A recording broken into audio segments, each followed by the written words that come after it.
हमने ज़मीन एक्वायर कर लिया, हमने पेमेंट कर दिया और उसके बाद ज़मीन आपको हमने हस्तांतरित कर दिया, तो पहले आप वहाँ पर एयरपोर्ट बनाइए बीटा को लेकर। तो आप एयरपोर्ट बनवाना चाहते हैं, जो एयरपोर्ट ऑलरेडी चल रहा है उसको तो इफेक्टिव कराइए।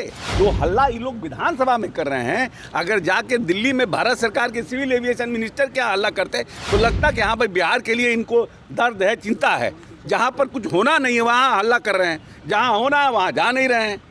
नमस्कार, आप देख रहे हैं लाइव सिटीज़। मैं हूं आपके साथ शिवम। बिहार विधानमंडल का बजट सत्र चल रहा है। ऐसे में आपको बता दें कि आज बिहार विधानसभा की कार्रवाई के दौरान एयरपोर्ट की ज़मीन को लेकर नेता प्रतिपक्ष सम्राट चौधरी और बिहार सरकार के मंत्री अशोक चौधरी भिड़ गए, जिसके बाद जब बिहार सरकार के मंत्री अशोक चौधरी बाहर निकले तो मीडिया कर्मियों ने जब उनसे बात की तो मंत्री अशोक चौधरी का क्या कुछ कहना है, पहले आप वो सुने। सर, गलत और सरासर जिसको बोलते हैं कि या तो जानकारी के अभाव में ये लोग कह रहे हैं या फिर ये लोगों को जानबूझ करके विपक्ष की भूमिका। देखिए, विपक्ष की अपनी भूमिका होती है, लेकिन सकारात्मक रूप से राज्य के विकास में जो उनका भूमिका है वो निर्वहन करें और मेरी जो भूमिका है हम निर्वहन करें।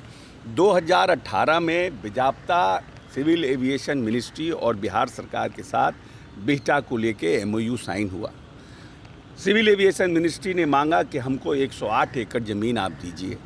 राज्य सरकार ने बिहटा के लिए 108 एकड़ ज़मीन एक्वायर करके भारत सरकार को दे दिया कि भाई हम 108 एकड़ ज़मीन देते हैं, और वहाँ पर राज्य सरकार ने कुछ और भी ज़मीन अपने लिए रखा।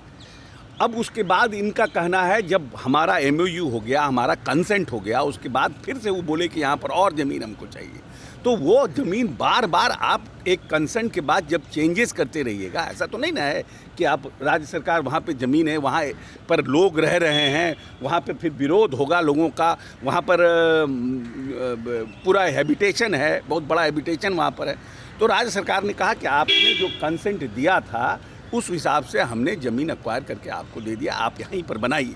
उसके बाद एक इशू हुआ, भाजपा के एक बड़ा नेता उसको कहीं और शिफ्ट कराना चाहते थे कि हम वहाँ जाए, उसके चलते सिविल एविएशन मिनिस्ट्री बार बार वहाँ पर ज़मीन कह रहे थे कि और दीजिए, नहीं तो हम इसको कहीं और ले जा रहे हैं। राज्य सरकार उस पर फुट डाउन की कि जब आपने मांगा हमसे ज़मीन और हमने ज़मीन एक्वायर कर लिया, हमने पेमेंट कर दिया और उसके बाद ज़मीन आपको हमने हस्तांतरित कर दिया, तो पहले आप वहाँ पर एयरपोर्ट बनाइए बीटा को लेकर। अब उनका कहना है कि ये 4-5 एकड़ और ज़मीन चाहते हैं वो फ्लाइट की पार्किंग को के लिए।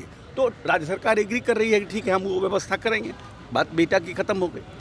और ये जो लेट जो प्रोसेस हो रहा है, ये late process Bharatiya Janata party के लोग और सिविल एविएशन के चक्कर में हो रहा है। उसमें राज्य सरकार की कोई भूमिका ही नहीं है। जहाँ तक पूर्णिया का सवाल है, पूर्णिया में भी जो लैंड को देना था उसके लिए राज्य सरकार ऑलरेडी एक्सेप्ट कर चुकी है कि हम देंगे। लेकिन आप ये देखिए कि गया इतना पहले बना एयरपोर्ट, लेकिन गया क्या एयरपोर्ट इफेक्टिव हुआ? गया एक बड़ा इलाका है पूरे आपको रोहतास और मगध के लोगों के लिए, लेकिन मात्र दिल्ली के लिए एक फ्लाइट चलती है। बेंगलोर से कोई कनेक्टिविटी नहीं है, साउथ से कोई कनेक्टिविटी नहीं है, तो आप कलकत्ता से कोई कनेक्टिविटी नहीं है। तो आपको जब एयरपोर्ट आप बना रहे हैं, इतना बड़ा इंफ्रास्ट्रक्चर खर्च हुआ। सरनवाज जी सिविल एविएशन मिनिस्टर थे जब वो बोधगया का एयरपोर्ट बना था। तो आप तो प्राइवेट एयरक्राफ्ट के अलावा और दिल्ली के लिए एक हवाई जहाज़ के अलावा क्या है वहाँ पर कुछ नहीं है। आप उसके ऊपर तो आप एयरपोर्ट बनवाना चाहते हैं, जो एयरपोर्ट ऑलरेडी चल रहा है उसको तो इफेक्टिव कराइए।